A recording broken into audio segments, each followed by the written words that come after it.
Sa videong ito ay ipapakita namin sa inyo ang mga magagandang mga gold jewelries design dito sa Milorin Jewelry dito sa Satwa, Dubai.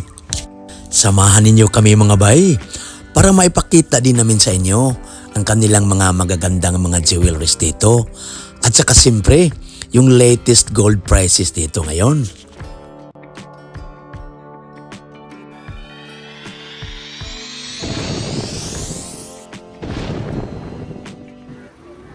Magandang araw mga bay.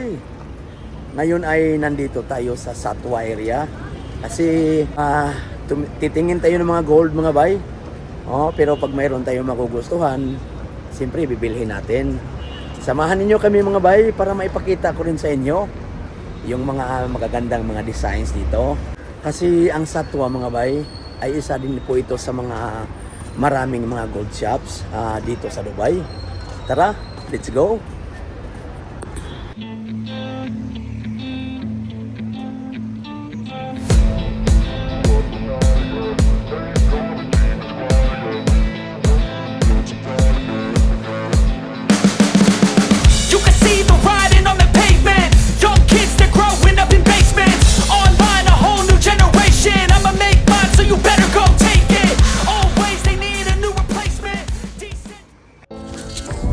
So ito na mga bay, ang Milorin Jewelry. Wow, papasok tayo nito mga bay.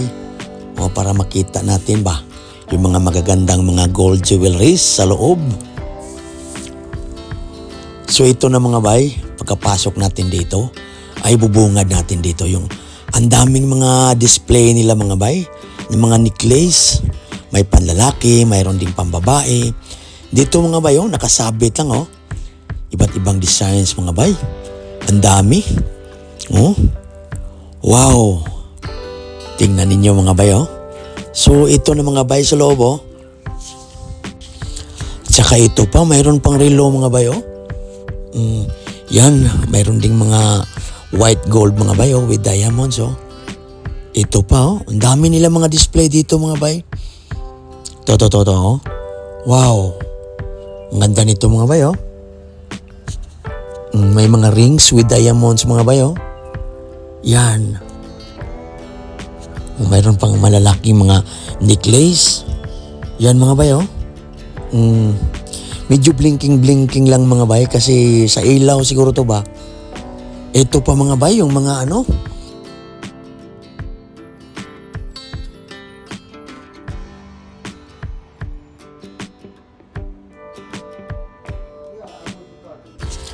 women's bracelet mga bay Wow, ang daming mga design mga bay. Totoo. May Tiffany, mayroon pang parang Rolex na bracelet, ganyan. Ito pa, may mga Monaco mga bay Actually, unisex to mga bay. Itong Monaco, mayroong Cobra design, tapos may Tiffany, may rope design pa mga bay. Ang dami dito mga bay. Punta lang kayo dito sa Milorin Jewelry. Totoo. Wow, itong Monaco mga bay. Ito talaga yung in ngayon. Ito mga bay, pang babae ito. Pang women's bracelet to mga bay Ito uso din to ngayon mga bay ito. Yan. Marami kang mapagpipilian dito mga bay pag pupunta ka dito. Ito mga bangles na pang babae. Ito yan. Ito mga malalaking mga necklace mga bay nakasabit lang dito. Ito mga rings pang panlalaki siguro to mga bay kasi medyo malaki ba.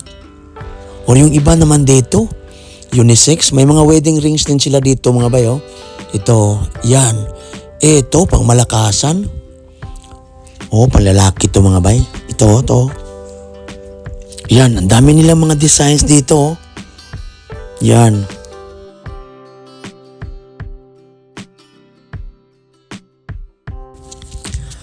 Alam niyo mga bay, kung mayroon lang tayong extra ba, mas maganda mga bay i-invest natin sa gold.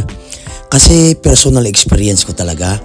Dati mga bay, bumili ako ng 21 grams na necklace, gold. Alam niyo mga bay, after 2 years and a half, mga ganyan mga bay ba, naging almost double yung price niya ba, yung presyo ba.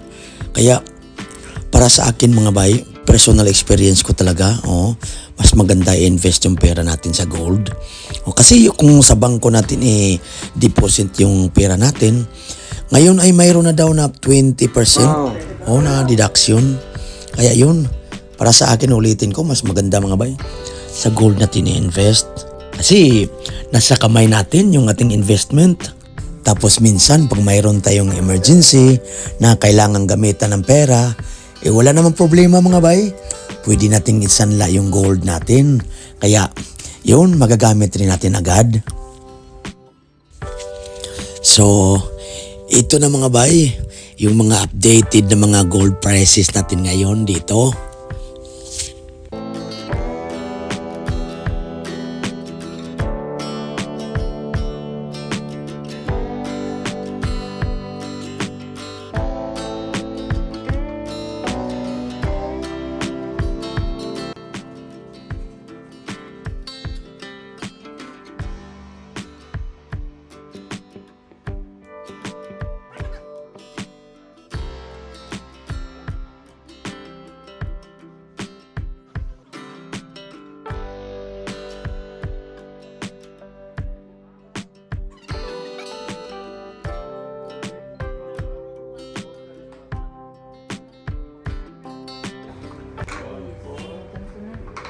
Banggal ba?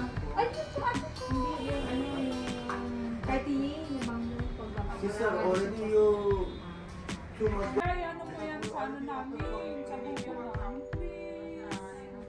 Google namin. Balik kayo ulit. Thank you. Wala nang binigay ni Amo. Bait ni Amo. Thank you. Thank you. Because now if I want to buy this gold also I can buy this glass. Para sa'yo? Para sa'yo? Nana. Ang ganda ng glass. Oh.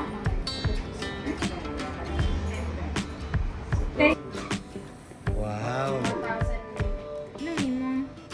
Noemi, ate. Noemi.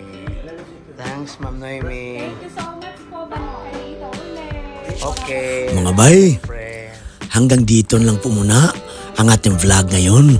At sana ay nagustuhan ninyo ang mga gold jewelries design dito sa Melorin Jewelry dito nga sa Satwa, Dubai.